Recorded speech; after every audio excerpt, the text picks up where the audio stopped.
Hello guys, गर्मियों के इस मौसम में हम आपके लिए लेके आए हैं एक ऐसा बिजनेस जो कि आपका ये चलता फिरता बिजनेस रहेगा, जिसमें कि आप अच्छा खासा अर्निंग भी करेंगे। ये आपका बिजनेस चलते फिरते पैसे देगा, या फिर आप एक जगह पे भी रख के इससे पैसे कमा सकते हैं। बेसिकली ये एक सोडा शॉप का बिजनेस होगा, जिसमें कि आप चलते फिरते भी बिजनेस कर सकते हैं और एक दुकान रेंट पर भी लेके बिजनेस कर सकते हैं। तो इसमें कौन कौन सी जरूरी डॉक्यूमेंट्स लगने वाले हैं और आपके पास में कौन कौन सी जरूरी चीजें लगने वाली हैं इस शॉप के लिए, इस चीज के बारे में हम इस वीडियो में बात करेंगे। तो चलिए इस वीडियो को स्टार्ट करते हैं। हेलो गाइस, मेरा नाम है अरुण पासवान और आप देख रहे हैं खुरपेची ब्रेन। जैसा कि मैं हर चीज पे खुरपेची करता रहता हूं, वैसा ही आज एक नया खुरपेच करके लाया हूं। तो आइए देखते हैं क्या है इस वीडियो में। तो गाइस, अगर आप ये सोडा शॉप का बिजनेस करना चाहते हैं तो सबसे पहले आपको एक लोकेशन चुननी होगी। अगर आपको ये सोडा शॉप का बिजनेस करना है तो इसमें लोकेशन का क्या रहता है। अगर आप अपना बिजनेस एक ये सोडा शॉप वैन में लगा के करना चाहते हैं या फिर आप रेंट पे करना चाहते हैं तो आप ये कर सकते हैं कि रेंट पे अगर लेना चाहते हैं दुकान, तो आप काफ़ी भीड़ भाड़ वाले इलाके में दुकान आप रेंट पे ले सकते हैं और वहाँ पे अपना एक सोडा शॉप की मशीन लगवा सकते हैं। और अगर आप एक ओमनी वैन लेके सोडा वाली मशीन लगा के आप उसमें बिजनेस कर सकते हैं, जिससे वैन का ये फायदा रहेगा कि आप जहाँ पे भी भीड़ देखेंगे वहाँ पे आप लेके जाके अपनी वैन खड़ी कर देंगे और अपना ये बिजनेस करने लगेंगे। या फिर आप ये बिजनेस अगर आप कम लागत में करना चाहते हैं तो आप ये ई रिक्शा में भी कर सकते हैं। तो गाइस, अगर आपने लोकेशन चुन लिया है और आपको ये बिजनेस करना है तो आपको हम बताते चलें कि आपके पास में रॉ मटेरियल कौन कौन से लगने वाले हैं और आपकी शॉप को खोलने के लिए इसमें कौन कौन से जरूरी डॉक्यूमेंट्स लगने वाले हैं, जिससे कि आपका ये बिजनेस चलेगा। तो गाइस, सबसे पहले हम बात कर लेते हैं। अगर आपको ये सोडा शॉप का बिजनेस करना है तो आपको एक सोडा शॉप के लिए एक मशीन लेनी होगी जो कि सोडा बनाती होगी। एक सोडा शॉप मशीन आपको 1 से 1.5 लाख रुपए में मिल जाती है। ये आप ऑनलाइन भी ले सकते हैं या आप एक वेबसाइट होती है इंडिया मार्ट, वहां पे भी जाके आप ले सकते हैं। वहां पे आपको कई सारे डीलर मिल जाते हैं जिनसे कि आप ये मशीन खरीद सकते हैं। ये मशीन आपको 1 से 1.5 लाख रुपए में मिल जाएगी और ये मशीन के साथ में आपको सैंपल भी देंगे जिससे कि आप अपना सोडा तैयार करेंगे। और इस मशीन के साथ में आपको वो जो डीलर होगा आपका, वो फ्लेवर सारे आपको प्रोवाइड करा देगा जो डीलर होगा आपके मशीन का। और अगर आपके ये जो फ्लेवर्स हैं वो खत्म हो जाते हैं तो आप ये फ्लेवर्स आप ऑनलाइन मंगवा सकते हैं, या फिर आप कोई ऐसे डीलर को जानते हो जो कि ये फ्लेवर्स बेचता हो, आप उससे भी ले सकते हैं। बेसिकली आपको एक सोडा बनाने के लिए कुछ जरूरी चीजों की जरूरत पड़ने वाली है, जैसे कि आपको शक्कर की जरूरत पड़ने वाली है और CO2 की जरूरत पड़ने वाली है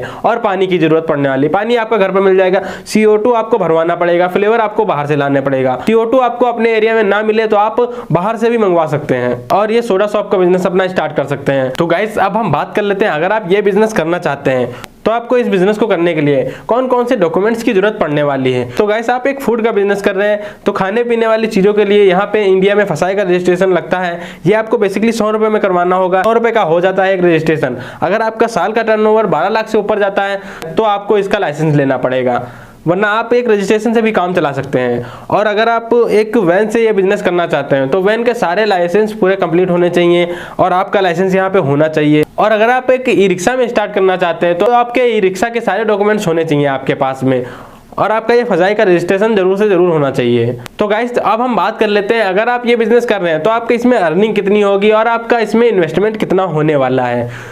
तो गाइस, सबसे पहले हम बात कर लेते हैं, अगर आप एक ओमनी को लेके स्टार्ट करते हैं और ये सोडा मशीन लेके, तो आपका ये जो है इन्वेस्टमेंट जो जाएगा वो 3 से 4 लाख रुपए में जाएगा, क्योंकि आप ये ओमनी नई नहीं लेंगे। अगर आप एक ओमनी नई लेते हैं तो आपका ये इन्वेस्टमेंट ज़्यादा बढ़ जाता है। अगर आप ओमनी सेकेंड हैंड लेते हैं तो आपका ये इन्वेस्टमेंट 3 से 4 लाख रुपए में होता है। अगर आप मेरी सलाह लेंगे तो आप एक ओमनी सेकेंड हैंड लीजिए, इसमें आपका फायदा होगा।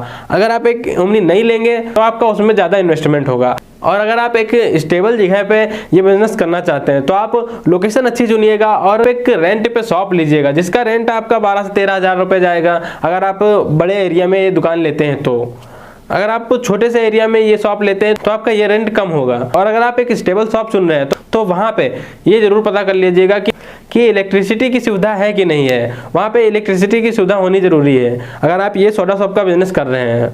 तो अगर आप एक वैन लेके स्टार्ट करेंगे तो आपका 3 से 4 लाख रुपए का इन्वेस्टमेंट होगा। अगर आप एक स्टेबल जगह पे करने वाले हैं ये बिजनेस तो 2 से 2.5 लाख रुपए आपका ये इन्वेस्टमेंट होगा। तो गाइस ये तो हो गई आपकी इन्वेस्टमेंट की बात। अब हम बात कर लेते हैं कि आपकी अर्निंग कितनी होगी और कैसे होगी। तो गाइस सबसे पहले हम बात कर लेते हैं आपको 1 गिलास सोडा बनाने के लिए आपका कितना खर्चा आने वाला है। एक गिलास सोडा बनाने के लिए आपका बेसिकली 3 से 4 रुपए खर्चा आएगा और ये 1 गिलास आपका बिकेगा जाके 10 रुपए में। और दिन के अगर ये आपके 100 गिलास बिक रहे हैं तो आपका ये 1000 रुपए बनेगा जाके, और 1000 रुपए में आपका इन्वेस्टमेंट हो सिर्फ 400 रुपए और इसका आप प्रॉफिट कमा रहे हैं 600 रुपए। ऐसा तो नहीं है कि आपके ये गिलास 100 ही बिकेंगे, कभी कभी ऐसा होता है कि 200 से 500 गिलास भी बिक जाते हैं। और गर्मियों का सीजन चल रहा है तो आपके ये गिलास बहुत ज्यादा मात्रा में बिकेंगे। मेरी सजेशन ले तो आप एक वैन लेके ये बिजनेस स्टार्ट करें, क्योंकि आप जहां पे भीड़ देखेंगे वहां पे ये वैन ले जा सकते हैं और अपनी अर्निंग कर सकते हैं। तो गाइस यही था आज की वीडियो में। अगर आपको ये वीडियो इन्फॉर्मेटिव लगी हो तो हमारे चैनल को सब्सक्राइब कर लीजिए और आने वाले बेल आइकन को भी दबा दीजिए, जिससे कि हमारे आने वाली वीडियो की नोटिफिकेशन आप तक सबसे पहले पहुंच सके। ओके गाइस, यही था आज की वीडियो में। मैं मिलता हूं आपको नेक्स्ट वीडियो में, तब तक के लिए गुड बाय।